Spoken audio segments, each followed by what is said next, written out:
Good morning, or depending when you're watching this, good afternoon, good evening, or good night. My name's Ross, and as always told, Out of Voice Radio. So today, I am showing you the top 10 item cards in the Pokémon trading card game. It's another fun little special video to celebrate me being on my honeymoon. So, there's been quite a lot of cuts, but there are 3 cuts which were more painful than the rest.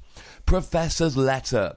It allows you to search for any 2 basic energy cards and put them into your hand. It's so good in decks like Volcanion, in decks like Greninja, where you need a bunch of energy in your hand, but not every deck plays it. Some, like Tauros, just play double colorless energy. It wasn't quite good enough to make the list. Crushing Hammer is a wonderful tech that's been played in a bunch of decks. Flip a coin, if heads you get to discard an energy from your opponent's side of the field. It's a brilliant card, it's won games. You see it played as the centre of an energy denial deck with things like Umbreon, but you see one-off techs in decks like Yveltal as well. It's a brilliant card, but it's not quite good enough. And personally for me, Puzzle of Time. This made me very, very sad. I love Puzzle of Time. You play 1 and you can rearrange the top 3 cards of your deck. You play 2 and you can grab any 2 decks from your discard and put it into your hand. Really, really good in decks like Gyarados, but again, it didn't have quite the range to get onto the top 10 list. Now, in terms of the top 10 list, we're in the standard format, which is Primal Clash onwards, and I have sat down and looked at every item that is currently legal in the standard format of the Pokemon trading card game. We're looking at how good it is and how many decks it is used in, and I think there's going to be arguments. In at number 10, Special Charge, and we wanted a card like this for so long. It allows you to grab 2 special energy from your discard and shuffle them into your deck. And for decks like Giratina that rely on double dragon, Gyarados and Tauros that rely on double colorless energy, fighting decks like Zygarde that rely on strong energy, you need Special Charge. Any deck that relies on special energy really, really needs this card, and that's why it comes in at number 10. In at number 9, Max Potion, a card we had a while ago and then it went away and everyone was delighted when it came back. It allows you to completely heal one of your Pokemon, but if you do so, you've got to discard any energy attached to them. Now, there are some decks where you don't mind discarding the energy because you've only got 1 or 2 on there, like Greninja, and there are other decks where you can move the energy away, like the old Aromatisse decks, and then move it back after you've used the Max Potion. Even if you do have to discard the energy, there are Hail Mary plays here where you can just discard all the energy but stop a KO happening the next turn. It's not played in enough decks to make it much higher, but it's so good it's gonna come in at number 9. In at number 8, Town Map. It allows you to put all your prizes face up. Now, there are some players like Omnipoke's Joe Bernard, hey Joe, who are a big fan of putting this in every deck. It's not necessarily an every deck card, although it will help, because it means that every time you take a prize, you know what you're taking. But there are some decks where you've got to play this. Persimmon needs all of your Persimmon out. You've got to be playing Town Map. Gyarados needs all of your Magikarp out. You've got to be playing Town Map. Even if you don't need cards out your prizes, every time you play Town Map, you can pick your prizes, and that's really, really handy. Grab a Professor Sycamore when you've got nothing in your hand. Of course, it does give information to your opponent here, so it can be a little bit of a double-edged sword, like at Nationals a couple years ago when I was playing Genesect, and I played a Town Map to reveal that my G-Booster was prized. Little bit awkward, but the fact that it can be used in so many decks means that Town Map comes in at number 8. In at number 7, Max ELIXIR. Max ELIXIR has made decks viable. You look at the top 6 cards of your deck, and if you find a basic energy, you can attach it to a benched basic Pokemon. Waterbox with Seismitoad and Manaphy really use this, and nowadays we're really seeing a lot of play in Speed Darkrai. It takes decks that would be too expensive, need too much energy, and makes them viable, and that's why it comes in at number 7. In at number 6, Escape Rope. Now, I wanted to put Switch on this list, but it didn't have the pop of the other top 10, so call Switch an honorary number 6 as well. Now, this is a reprint of the old Warp Point, and people were delighted to see it coming back. It acts as a Switch for you, and a Pokemon reversal for your opponent. They have to switch their active for one of their benched, and you do as well. Now, it does work as a bit of a switch, which is nice, although sometimes you don't actually want your opponent to switch, but it forces your opponent to switch out their active. If they've only got one threat, use Escape Rope to get rid of it. If they've only got one bench that you want to KO, use Escape Rope to drag it out. If they've got nothing with Free Retreat on their bench, use Escape Rope to force them to put something they don't want into the active. I played Regice in my old Speed Donphan deck to force my opponent to occasionally switch their active, and you know what?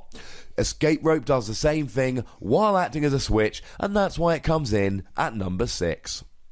And then there's a fairly large gap. I feel very good about the top 5, and I do think they do exist on their own. In at number 5, Super Rod, and you could chuck in Revitalizer as a cheeky honorary number 5 here. This is also a reprint of an old card, Night Maintenance. It allows you to get free in any combination of Pokemon and basic energy and pop it back into your deck. It's just too versatile. Energy Recycler gets 5 energy. Sacred Ash used to get 5 Pokemon, but they never saw a huge amount of play because they weren't versatile enough. Sometimes you want your Pokemon, sometimes you want your energy, sometimes you want one of each. Take Volcanion, for instance. You might want to leave your fire energy in the discard to attack with Baby Volcanion, hey Nick, or you may want to put it back into the deck so you can draw it and use Steam Up, or you may want to recover some of your Volcanion EX. Well, Super Rod does all of it. That's why it comes in at number 5. In at number 4, Rare Candy. Now, this used to be Pokemon Breeder. Apparently, all these cards have had old names in the past. And Rare Candy is very simple. If you're playing a Stage 2 deck, you need Rare Candy, because otherwise it will be too slow. Now, there are some rare exceptions. Grass decks can use Forest of Giant Plants to evolve up manually, and Greninja can use Frogadier to use Water Duplicates to aid the evolution. Outside of those examples, and I suppose in Expanded you can use Archies and Maxies. I know they're legal in Standard, but they're terrible in Standard. You've got to use Rare Candy. You're playing a Stage 2, you've got to use Rare Candy. I couldn't put it any lower than number 4. In at number 3, Trainer's Mail, a card which I'm slightly embarrassed to admit I did not rate very highly when I first saw it. I didn't think it was going to be particularly good. I was very, very wrong, ladies and gentlemen. It makes your deck faster. It makes your deck more consistent. It allows you to search for that Forest of Giant Plants if you need to get your Vileplume out. It means you can search for that Versus Seeker. It means if you've got a Sycamore in hand but you don't want to discard your entire hand, you can try and use Trainer's Mail to go and grab yourself an N. You can grab any of your trainer cards here, and there's so many times you need to. This is a kind of card I should be saying, well, it's pretty much a 4 of in every deck other than item locking decks, but the main item locking deck at the moment is Vileplume, and they play lots of Trainer's Mail so they can draw into the cards they need to get Vileplume out. It's so good. It's got to come in at number 3, but I think the top 2 are fairly obvious. In at number 2, Versus Seeker, and I'm sure some of you would want to put this at number 1, and I would not be mad at you for doing so. Versus Seeker changed the game. It changed everything, because now you don't need to be quite so careful with your supporter card count. Now, some people have argued that it brings in a little bit less skill, but you play 4 Versus Seeker, and then in the mid to late game, you need an N to slow down your opponent, grab it. You need a Sycamore to find that last double colourless, there you go. You need a Lysander to grab something off the bench to take your last couple prizes, well, with Versus Seeker, you can. It's just, and I've said this word with previous cards, and it applies here probably more than any of them, versatility. You can get whatever you want. You play a single copy of Delinquent, discard it in the early game, using something like a Professor Sycamore or an Ultra Ball, and then when your opponent's got a free card hand and it's a perfect time to play Delinquent, you just Versus Seeker for it. It changed the game, and to be honest, I feel a little bit mean putting it in at number 2.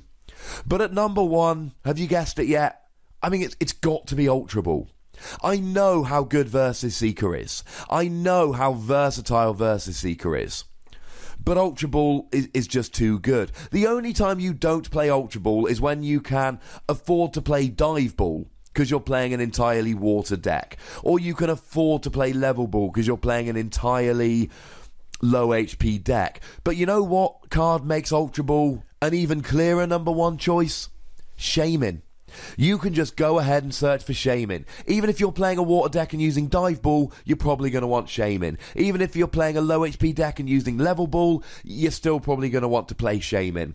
You can't win unless you can get your Pokemon out, including Shaman. And the best way to get your Pokemon out at the moment is using Ultra Ball. I know it's not a particularly sexy number 1 pick, I know it's not a particularly exciting number 1 pick, and I know how good Versus Seeker is, believe me, but I just cannot put anything other than Ultra Ball number 1.